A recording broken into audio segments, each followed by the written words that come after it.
تو واقعی احساس ہوتا ہے کہ ہماری روح کو بھی سکون ملا ہے، اور ہم بھی کوشش کریں گے کہ آج آپ کے بھی جو بھی مسائل ہیں اس پر یہ خاص، اور جب خاتون یہاں پر آتی ہیں اور ہمارا شو خواتین بہت دیکھتی ہیں، سوال بھی خواتین کے بہت ہوتے ہیں، تو ایک خاتون کا جو ہے وہ کس طرح سے پوائنٹ آف ویو سامنے آتا ہے، بڑا دلچسپ ہوگا یہ دیکھنا۔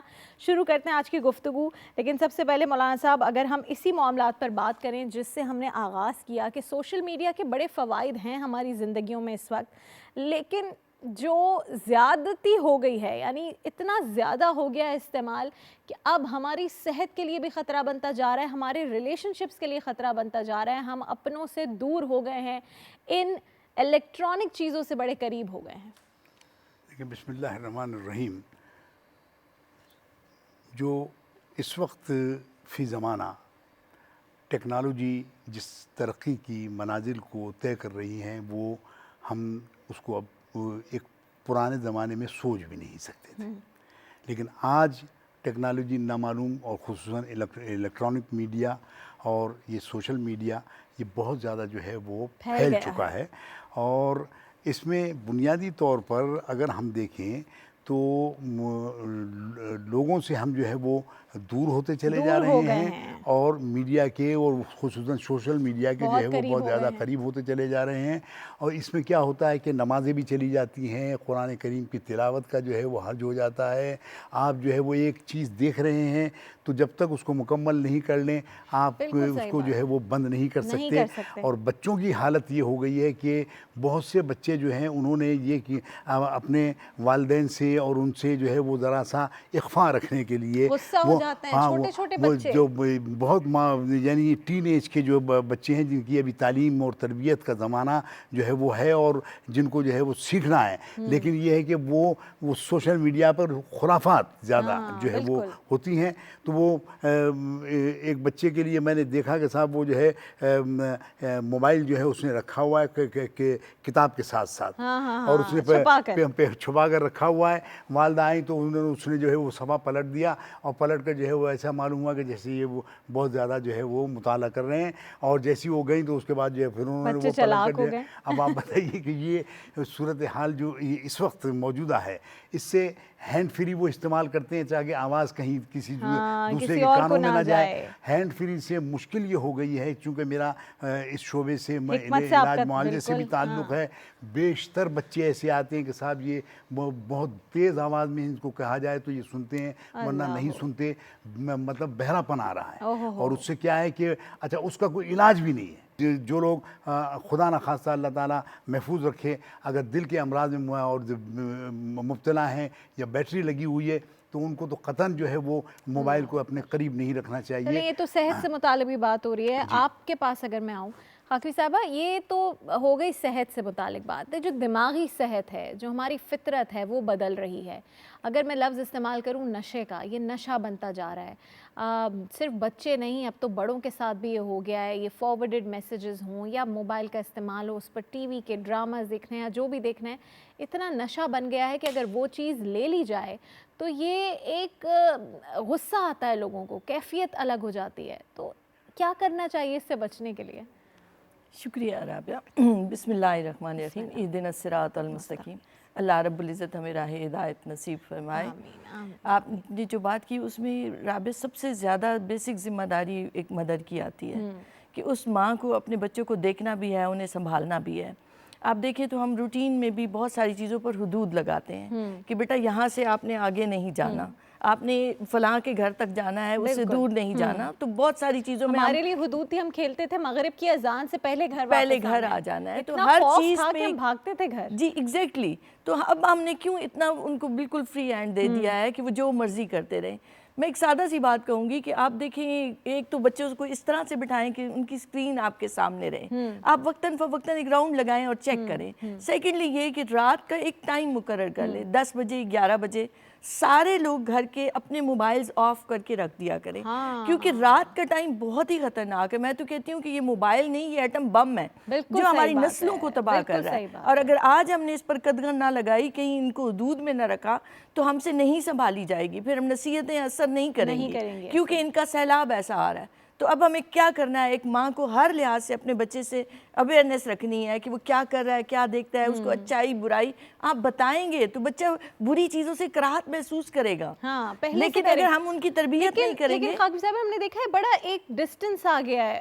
مائیں بات نہیں کرتی، کمیونیکیٹ نہیں کرتی بچوں سے کہ یہ صحیح اور یہ غلط ہے، ان کو اس میں بھی شرم محسوس ہوتی ہے. وجہ یہ ہے رابعہ کہ ہم ان کو کوالٹی ٹائم نہیں دے رہے، ہم ان سے دوستی نہیں کر رہے. ہم نے اگر ویسا ہی رویہ رکھا، اب ہم یہ سمجھ رہے ہیں کہ اس سے نقصان ہو رہا ہے. اگر آپ ہارش رہے ان کے ساتھ بچے دور ہوں گے. نہیں، پہلے مرحلے پر ان سے دوستی کریں، ان سے جانیں، ان کے بارے میں، ان کی سوچ کے بارے میں، فکر کے بارے میں. دوستی ہوگی تو وہ آپ سے شیئر کریں گے، اپنے دوستوں کے بارے میں بتائیں گے. پھر اچھی بری کی آپ ایسی مٹھاس میں ان کو بتائیں کہ بتدریج وہ بری باتوں سے خود بخود بچیں گے. دوستی کر لیں اور اچھے برے کا بچوں سے بات کریں، پردہ نہ رکھیں، بیچ میں ڈسٹنس نہ رکھیں، تاکہ آپ بھی ہر بات کر سکیں اور پھر بچوں نے بھی جو آپ سے بات کرنی ہے وہ آپ سے آ کر کر سکیں. اور رات کے ٹائم ضرور موبائل فونز واپس لے لیے جائیں بھائی، رات کے وقت فون واپس لے لیے جائیں. بڑی اچھی ٹپ ملی اور اتنے آسان الفاظ اور کلیئر الفاظ میں آپ کو ٹپ دے دی ہے.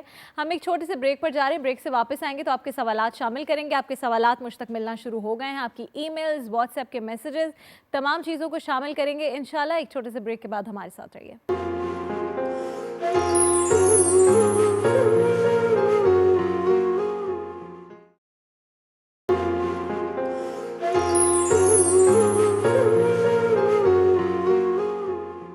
پروگرام راہ ہدایت میں ایک بار پھر خوش آمدید. اب آپ کے سوالات کو شامل کرنے کا سلسلہ شروع کرتے ہیں. لیکن یہ سوال جب میرے پاس آیا تو میرا دل بہت دکھا، کیونکہ ایک ایسا معاملہ ہے جو ہمارے سراؤنڈنگ میں، ہمارے معاشرے میں ہر طرف ہو رہا ہے. لیکن اس کا مسئلے کا حل کیا ہے اور کس طرح اویئرنیس دی جائے، یہ ایک بہت بڑا معاملہ ہے.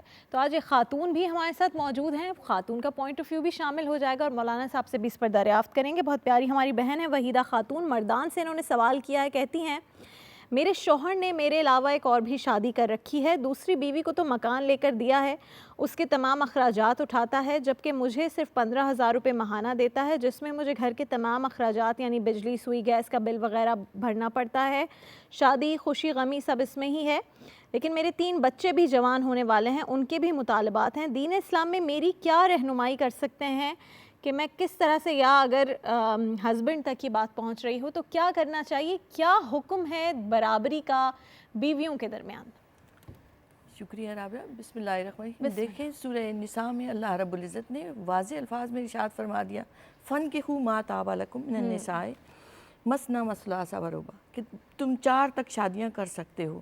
لیکن ساتھ ہی حکم کیا دیا کہ فَإِنْ خِفْتُمْ أَلَّا تَعْدِلُوا فَوَاحِدَةً، کہ اگر تمہیں یہ اندیشہ ہو کہ انصاف نہیں کر سکو گے تو بس ایک پر ہی اکتفا کرو. یعنی علماء کہتے ہیں کہ اللہ رب العزت نے واضح الفاظ میں فرما دیا، پہلے تو یہ اجازت دی، اس لیے اجازت دی کہ تم برے کام کی طرف نہ جاؤ.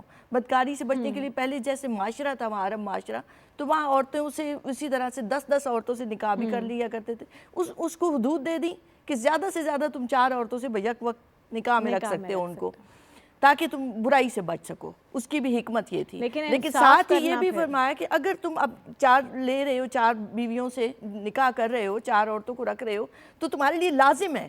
اور اس کو اس کے فوراً بعد کہنے کا مقصد یہ ہے کہ یہ بھی اتنی برائی ہے کہ جب تم عدل نہیں کرو اور تم سب کو رکھو، تو اس لیے لازم یہ ہے کہ اگر تم انصاف نہیں کرتے ہو تو پھر صرف ایک ہی بیوی رکھو.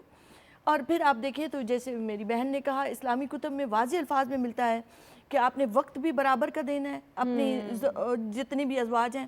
پھر آپ نے ان کو منی کے لحاظ سے، پیسوں کے لحاظ سے، معاشی لحاظ سے بھی برابری کرنی ہے. پھر آپ نے ان کے لیے جو کپڑے، لباس، رہائش کا اہتمام کرتے ہیں، ہر چیز میں آپ نے برابری کرنی ہے. یاد رکھیں آپ کو اللہ کے سامنے واقعہ یاد آ رہا ہے، ایگزیکٹلی کچھ اسی طرح کا کچھ کم و بیش واقعہ ہے کہ ایک صحابی 2 تربوز لے کر آئے اور وہ ایک بیوی اور دوسری بیوی میں بانٹے جانے تھے. تو انہوں نے یہ نہیں کیا کہ ایک تربوز ایک بیوی کے گھر بھجوا دیا اور پھر دوسرا، انہوں نے دونوں کو بیچ میں سے کاٹا تاکہ ایسا نہ ہو کہ ایک کے گھر میٹھا چلا جائے، ایک کے گھر پھیکا چلا جائے. دونوں کے آدھے آدھے حصے ایک ایک کے گھر بھجوائے تاکہ اس پر بھی پکڑ ہو سکتی ہے. تو یہاں تو معاملہ ہی الٹا ہے. یہاں تو ہر طرف آپ دیکھتے ہیں کہ جب دوسری شادی ہوئی تو اس کو زیادہ امپورٹنس دی، پہلی کو چھوڑ دیا. تو یہ رابع اوورآل ہمارے معاشرے کا حال ہو چکا ہے کہ ہم دین کے احکامات کو پس پش ڈال رہے ہیں۔ یاد رکھیں ہماری دنیا میں بھی کامیابی انہی سے وابستہ ہے اگر ہم ان احکامات پر عمل کریں گے۔ دنیا میں بھی آپ جنت کا لطف اٹھا سکتے ہیں اور عاقبت اور آخرت بھی آپ کی ہوگی۔ مولانا صاحب بڑی آسانی ہے اسلام میں، اور بہت سارے معاملات کے حوالے سے قرآن میں واضح الفاظ میں لکھا ہے، جیسے بھی سورہ نساء کا ذکر کیا، وہ پڑھیں تو آپ کے جو ازدواجی معاملات ہیں وہ تو سب کلیئر ہو جاتے ہیں۔ کیوں ہم پھر اتنا دور ہیں؟ اس میں تو ہم لے آتے ہیں بات کہ جی 4 شادیاں جائز ہیں اور یہ تو قرآن میں ہے، لیکن پھر جہاں قرآن میں انصاف کا تقاضا اتنا بار بار واضح کیا گیا ہے اسے ہم بھول جاتے ہیں۔ دیکھیں قرآن کریم ایک دوسرے مقام پر، جیسے یہاں اس مقام پر کہا کہ اعتدال کے راستے کو اختیار کرو، دوسرے مقام پر ارشاد فرمایا کہ اعدلوا ہوا اقرب للتقوی، کہ میانہ روی کو اختیار کرو، یہ تقوی کے بہت زیادہ قریب بہت زیادہ قریب ہے۔ اب حضور نبی اکرم صلی اللہ تعالیٰ علیہ وسلم کا یہ معمول تھا کہ آپ چاہیں جو ہے وہ کسی زوجہ کی پاس جانا چاہتے ہیں اور وہاں بیٹھنا چاہتے ہیں، لیکن آپ ناانصافی نہیں فرماتے تھے، بلکہ جو ہے ان کی باریاں مقرر کر دی تھیں اور ہر ایک کے پاس جو ہے وہ آپ وہاں اس کے گھر پر رہتے تھے۔ پھر دوسری چیز یہ تھی کہ جب آپ کی اس دنیا سے رخصت ہونے کا وقت آیا تو آخری ایام میں ساری ازواج مطہرات جو اس وقت حیات تھیں ان کو جمع فرمایا، اور جمع فرمانے کے بعد آپ نے ارشاد فرمایا کہ دیکھو میں چاہتا ہوں کہ حضرت ام المومنین بی بی عائشہ صدیقہ رضی اللہ تعالی عنہا کے حجرے میں جو ہے قیام کروں، میری طبیعت ناساز ہے اور میں تم سے اجازت چاہتا ہوں، کہ اجازت طلب کی، اور رسول اللہ صلی اللہ علیہ وآلہ وہ تو وسلم وہ احکامات دینے والے تھے لیکن وہ اجازت طلب کر رہے ہیں، وہ ایگزامپل سیٹ کر کے گئے ہیں نا۔ اور پھر حجۃ الوداع کا جو مشہور خطبہ ہے جو پوری دنیا میں اس وقت انصاف کے چارٹر میں اقوام متحدہ میں بھی لگا ہوا ہے، تو وہاں حضور نبی اکرم صلی اللہ تعالیٰ علیہ وسلم نے کچھ باتوں کو جو ہے بہت زور دے کر کہا، اس میں کہا کہ دیکھو تمہاری عورتیں تمہاری عورتیں تمہاری عورتیں، ان کا خاص تم نے خیال رکھنا ہے۔ ایک اور سوال وقت ضائع کیے بغیر اپنے پروگرام کا حصہ بنائیں گے، سید جعفر شاہ ہیں ساہیوال سے، انہوں نے بہت دفعہ یہ سوال پوچھا ہے تو ہم اس کو شامل کر لیتے ہیں۔ کہتے ہیں کہ ختم قرآن پاک کا ثواب، کیونکہ انہوں نے قرآن پاک پورا ختم کیا، اپنے والد یا والدہ ہی کو پہنچایا جا سکتا ہے، یا ہم قرآن پاک ختم کریں، ہم والد اور والدہ کو بھی اس کا ثواب پہنچائیں، اور ایک سے زیادہ اشخاص کو اگر ہم ثواب پہنچانا چاہیں تو وہ بھی ممکن ہے؟ تو وہ یہ پوچھنا چاہتے ہیں۔ رابعہ دیکھیں جیسے علم ہے آپ بانٹتے چلے جائیں اس میں کوئی کمی نہیں آتی، ایک دیے سے سینکڑوں دیے جلاتے جائیں اس کی اپنی روشنی کم نہیں ہوتی، تو بعین ہی ثواب کم نہیں ہوتا، آپ جتنا اس کو بانٹتے ہیں سب کو شامل کرتے ہیں، اور ایصال ثواب کا طریقہ ہی یہ ہے کہ آپ سب سے پہلے اللہ کی بارگاہ میں آپ نے قبولیت کی دعا کی کہ جو میں نے پڑھا ہے اللہ اسے قبول فرمائے، پھر حسب مراتب نبی کریم علیہ السلام کو، انبیاء کو، رسل کو، اولیاء اعظام کو، اس کے بعد آپ نے جن کو بخشنا ہے، خصوصی طور پر آپ والدین کو بھیجنا چاہتے ہیں، نام لیں ان کا، ان کو ایصال ثواب کریں، اس کے بعد تمام مومنین مومنات، تمام مسلمین مسلمات کو شامل کریں، کوئی کمی نہیں آئے گی کسی کے حصے میں بھی، اللہ رب العزت سب کی مغفرت فرمائے، یہ دعا ہے آپ سب کو دیجئے، سب کو شامل کیجئے، اور ہم چلے جائیں گے، کوئی ہمیں بھی اپنی دعاؤں میں شامل رکھے۔ ایک اور سوال آیا ہے جو کہ بڑا امپورٹنٹ ہے، عارفہ عبدالرؤوف اسلام آباد سے ہیں، انہوں نے پوچھا ہے کہ ایک لڑکی کا نکاح کر دیا گیا ہے، مولانا صاحب پہلے آپ کے پاس آئیں گے، وہ پوچھتے ہیں کہ ایک لڑکی کا نکاح کر دیا گیا تھا، ابھی رخصتی نہیں ہوئی تھی کہ لڑکے کا انتقال ہو گیا، ایسی صورت میں لڑکی کو کیا عدت کرنا ہوگی؟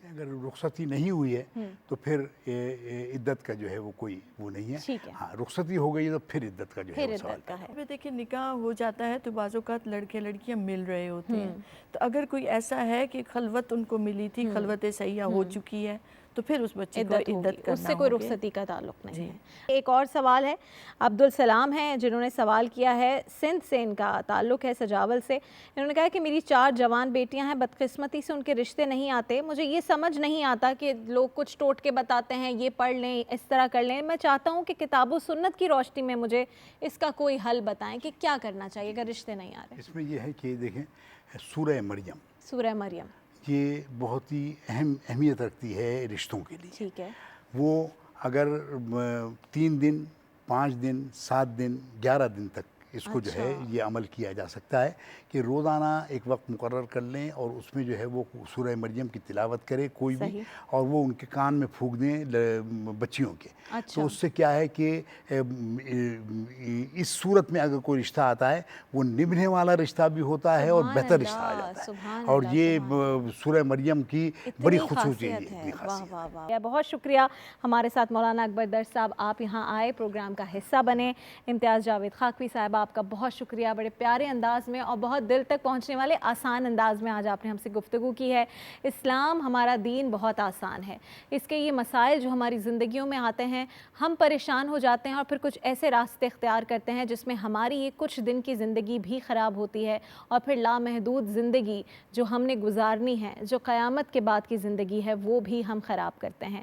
تو اگر آپ کی زندگیوں میں کوئی مسئلہ ہے، رجوع کریں، قرآن پاک پڑھیں، قرآن پاک کی تلاوت کریں، جو احادیث کی کتابیں ہیں، جو علماء کرام ہیں ان سے رابطہ کریں. اور آج کل تو الحمدللہ اتنا آسان ہو گیا ہے، جتنا آپ جیسے پروگرام کے شروع میں نے کہا دور دراز بیٹھے دوستوں تک پہنچنا جتنا آسان ہے، اسی طرح علماء کرام جتنے بڑے جید علماء کرام ہیں، پروفیسرز ہیں، اسکالرز ہیں، آپ ان تک بھی ون میسج اوے آپ پہنچ سکتے ہیں اور آپ ان تک اپنا مسئلہ بتا سکتے ہیں. یہ پروگرام بھی اسی طرح کی ایک کوشش ہے کہ ہم راہ ہدایت حاصل کریں، ایک ایسی راہ پر چلیں جو ہماری زندگی کو بھی اور پھر آخرت کے بعد کی جو اصل زندگی ہے اس میں بھی کچھ بہتری لا سکے. اپنی میزبان رابعہ انم کو اجازت دیجیے، اگلے شو میں انشاءاللہ دوبارہ ملاقات ہوگی. اللہ حافظ ناصر.